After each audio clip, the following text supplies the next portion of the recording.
जय हिंद दोस्तों। AN news 57 channel से मैं रिपोर्टर संदीप। तो दोस्तों, आज हमारे बीच में ऑल इंडिया फॉरवर्ड ब्लॉक के state vice president BT Usman ji मौजूद है। साथ ही ऑल इंडिया फॉरवर्ड ब्लॉक के महिला मोर्चा के स्टेट प्रेसिडेंट रिंकू माला मंडल जी मौजूद है। तो जैसे कि हम आपको बता दें, 2 दिन पहले एक हादसा हुआ था, जहां नॉर्थ बेक में, यानी कि हमारे श्री विजयपुरम के जो नॉर्थ बेक एरिया है, वहां पे वाटर स्पोर्ट्स जो खेल होता है, उसमें एक इंसान की मृत्यु हो जाती है। तो उस विषय में हम आज बात करेंगे कि एडमिनिस्ट्रेशन इसके बारे में कितनी गंभीरता से इसको देखती है, क्योंकि वो यहाँ के निवासी नहीं थे, वो गेस्ट थे जो घूमने आए थे मुख्य भूमि से। हमारे अंडमान निकोबार में आकर के उनके साथ ऐसे हुआ। तो इस विषय में हम थोड़ा बात करेंगे सर से और मैडम से, और जानेंगे कि अ, आगे इनके ऊपर में क्या एक्शन हो रहा है। और हमने देखा है कि उनके जो बेटे थे उनसे भी सर ने बात किया। तो इसके बारे में हम सर से जानते हैं। नमस्कार सर। नमस्कार। सर, जो कल हादसा इस तरीके से हुआ, जो 22 अप्रैल को जो नॉर्थ बेक में हादसा हुआ, इसके विषय में आप थोड़ा से बताइए सर। जो बंदर थे जो आए थे मैं मुख्य भूमि से घूमने के लिए, और यहाँ पे उनके साथ में इस तरीके से हो चुका है, आज उनका निधन हो चुका है। तो काफी दुखी थे उनके परिवार। तो इस विषय में आप थोड़ा बताइए, क्योंकि आपने उनसे बात किया, और क्या बोले और क्या बताए सर। और इस विषय को लेकर के एडमिनिस्ट्रेशन जो है हमारा, इसको कितने गंभीरता से देख रही है कि आगे आगे चल करके इस तरीके के कोई हादसा अंडमान निकोबार में दोबारा ना हो, तो उसको कितने गंभीरता से देख रही देखिए सर, पहला बात तो ये है, अभी एडमिनिस्ट्रेशन कितनी गंभीरता से देख रही है नहीं देख रही है, ये तो हमारा ग्राउंड लेवल में दिखाई दे रहा है। इसमें हम बोल करके एडमिनिस्ट्रेशन को जताने की कोई बड़ी बात नहीं है। लेकिन हमारा विचार और हमने जितना देखा है अभी 22 मार्च को 3 बजे जो इंसिडेंट हुआ है, तो इसके विषय में मैंने उस पिताश्री के जो बेटे थे उनसे भी मैंने बातचीत किया। तो बातचीत करने पर मैं क्या है, हमारा आज यहाँ में देखा जाए तो टूरिज्म सेक्टर जो धीरे धीरे बढ़ रहा है, है? तो एक हिसाब से देखा जाए तो कि धीरे धीरे बढ़ रहा है हमारा देश में और हमारे द्वीपों में। आज नौकरी की समस्या क्या है करके आप तो जानते ही है, अभी सभी देशवासी जानते हैं। तो अभी यहाँ पे हमारे जितने यूथ्स है, हमारे जो पढ़े लिखे छोटे मोटे बहनें जो है, जो भी अभी जो है अपना रोजी रोटी अपना पेट पालन जो है आज यहाँ पे जो है टूरिज्म को लेके चल रहा है। तो टूरिज्म को जब बढ़ोतरी दे रहा है, तो मेरा तजुर्बा ये मेरा कहना ये बोल रहा है, जब 73 एज का एक बूढ़ा इंसान को तो मेडिकल होना जरूरी था वहाँ पे, उनको स्नॉर्कलिंग नहीं करना चाहिए था। वहाँ में एक मेडिकल बोर्ड बैठना जरूरी है, मेडिकल का एक इंस्पेक्शन होना जरूरी है। तो ये हम जो अभी टूरिस्ट जो स्नॉर्कलिंग करा रहे हैं उनको पर तो गलती नहीं बोल सकता। उनको बेचारे जो है कहीं से भी 500 रुपया या 600 रुपया मिल जाए हमारा घर चले, तो वो इंतजार इंतजार में रहते हैं। तो यहाँ पे गलती तो एकदम साफ से दिख रही है कि हमारा टूरिज्म जो करवा रहा है, तो टूरिज्म डिपार्टमेंट ये चीज को, जैसा वहां में लाइफ गार्ड रखा हुआ है, पुलिस वाले हैं, मैरिन डिपार्टमेंट के लोग हैं, तो इस तरह करके एक मेडिकल बोर्ड को वहाँ एग्जामिनेशन के लिए रखना बहुत जरूरी था। लापरवाही टोटली हमारा सिस्टम है, जी। तब तो जा करके जो है ये इंसिडेंट हुआ है। अगर अगर सिस्टम वहाँ में मेडिकल इंस्पेक्शन रखता तो ये कारनामा आज नहीं होता। जी। तो सर, वो जो स्नॉर्कलिंग करते हैं, तो उसमें कितने से कितने एज तक कर सकते हैं, और कितने से कितने एज में अगर करेंगे, करना चाहते हैं, उनको मेडिकल करना पड़ता है सर, कुछ बता सकते हैं? 55 से 60 एज तक जो कंपलसरी है सर, 68 के बाद में स्नॉर्कलिंग बिल्कुल है ही नहीं। ओके। जी, अभी उतना भी मुझे उतना उसके बारे में उतना आइडिया नहीं है। फिर भी मैं जितने भी सूत्रों से सुना हूँ, जी। आजकल 2 दिन में जो मामला जो विचार में बैठा हुआ है, हर लोग बात कर रहे हैं। तो मैंने कुछ इसके बारे में कुछ ज़्यादा स्नॉर्कलिंग जो वाटर स्पोर्ट्स में जितना खेल होता है, पानी के लाइन में जितना ट्रेवल्स करते हैं, वो उसके बारे में उतना मुझे तजुर्बा नहीं है और मैंने कभी किया नहीं है, तो उसके बारे में फुल डिटेल नहीं बता सकता हूँ। ओके। पर भी जितना मुझे जो खबर पाया गया है सूत्रों का से, तो उन्होंने कहा है कि 55 से 60 एज तक जो है मेडिकल करना कंपलसरी है, जी। और 55 से 60 एज तक की ही इनको अलाउ है, और उनको ऊपर उनके एज को ऊपर में जो है स्नॉर्कलिंग करने का अलाउ नहीं है। सूत्रों का हवाला मुझे सुनने मिला।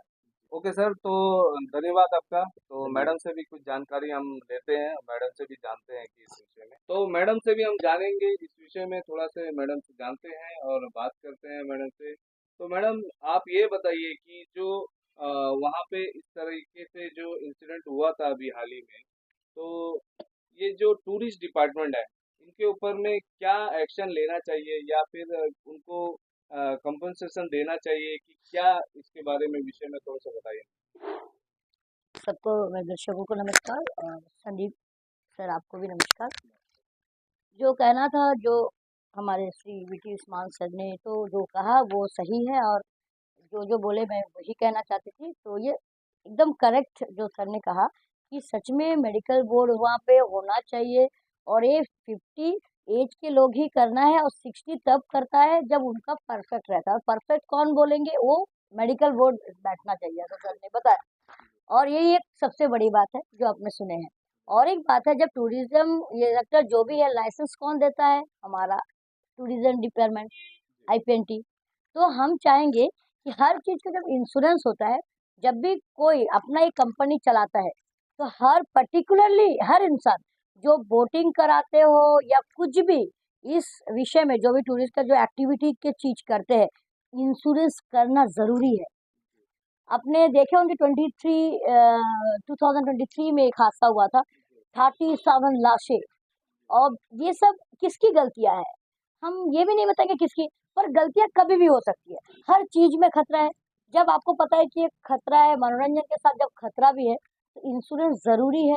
आप एक बस चलाते हैं, बस का पैसेंजर का इंश्योरेंस करते हैं, जब सब कुछ का इंश्योरेंस होता है, तो क्यों नहीं इतने बड़े एक्टिविटी, ऊपर से पानी समुद्र से खेल खेलते हैं, उसमें बिना इंश्योरेंस के कैसे होता है, मुझे समझ ही नहीं आती है। इनको लाइसेंस कौन देता है, जिस किसी को, मैं ये नहीं बता रही हूँ कि जिनके कंपनी से उनका ये हादसा हुई है, हर किसी पर्टिकुलरली हर एक जो कंपनी है, इंश्योरेंस करना चाहिए।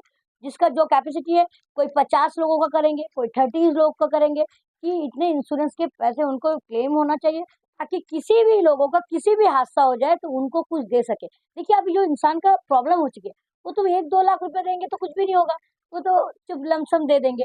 एक इंश्योरेंस ऐसा करें ताकि कम से कम किसी का माता या पिता, साथ समय और भी बहुत कुछ हो सकता है, चलिए ये बूढ़े आदमी है, किसी बच्चे के अगर पिताजी का कुछ हो जाता, जो कमाने वाला, वो पैसे कहाँ, आजकल डेट में 5 लाख में कुछ होगा। एक पर्टिकुलर इंसान का कमाने वाला कितने, तो कम से कम इतने अच्छे से इंश्योरेंस रखना चाहिए।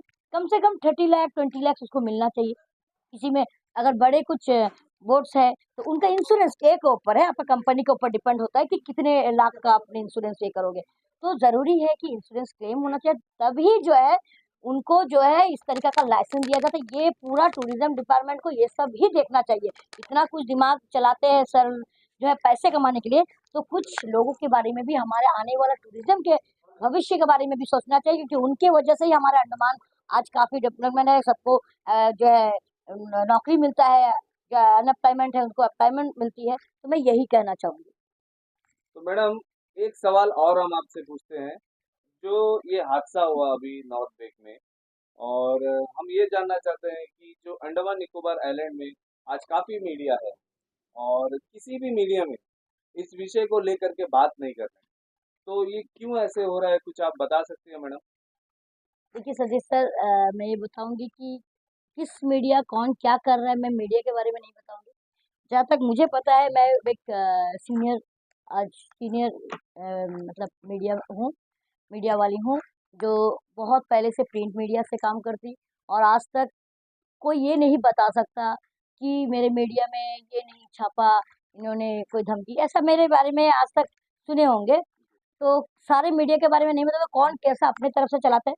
हम ये जानते हैं कि हम एक फोर्थ पिलर है, एक रियल मिरर है, और रियल दिखाएंगे। हमारे इस मीडिया चैनल के माध्यम से आपको पता होगा कि मीडिया चैनल इसलिए होता है कि सच्चाई दिखाए, ताकि एडमिनिस्ट्रेशन भी कुछ अच्छे काम करे, लोगों का भलाई हो, लोगों को कहाँ पे दिक्कत है, लोगों का प्रॉब्लम है, हम दिखा पाएंगे।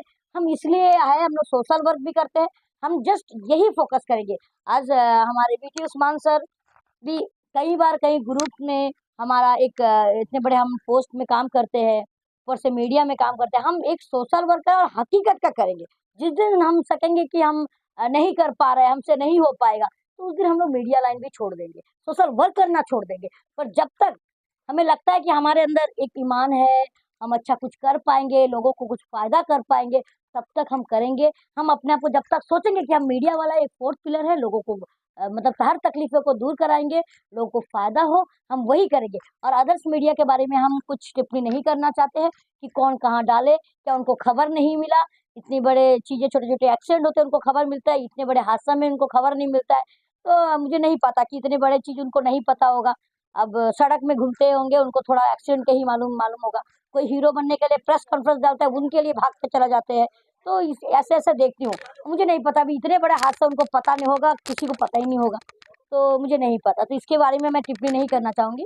पर मैं ये कहूँगी, जब तक हमसे मान सर से कालापनी न्यूज का है सर, और इसलिए सर सच्चाई में आते हैं, इसलिए मैं भी सर से मिलती हूँ।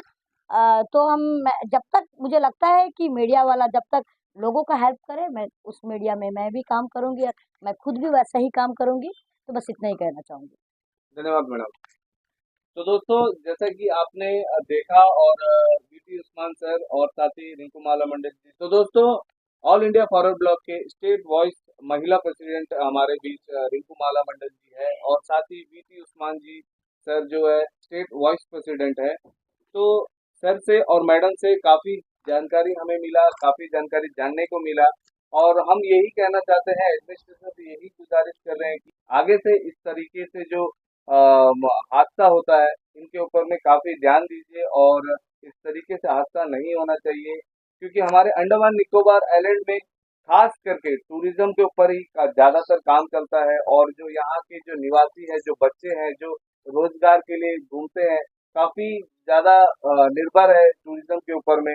तो इस तरीके का अगर कुछ हादसा हो जाता है, तो वो बंदे यहाँ से मुख्य भूमि जा करके वहाँ पे काफ़ी लोगों को बोलते हैं कि इस तरीके से वहाँ पे चलता है, इसकी वजह से वहाँ पे नहीं जाओ, तो हमें ही नुकसान है अंडमान निकोबार के।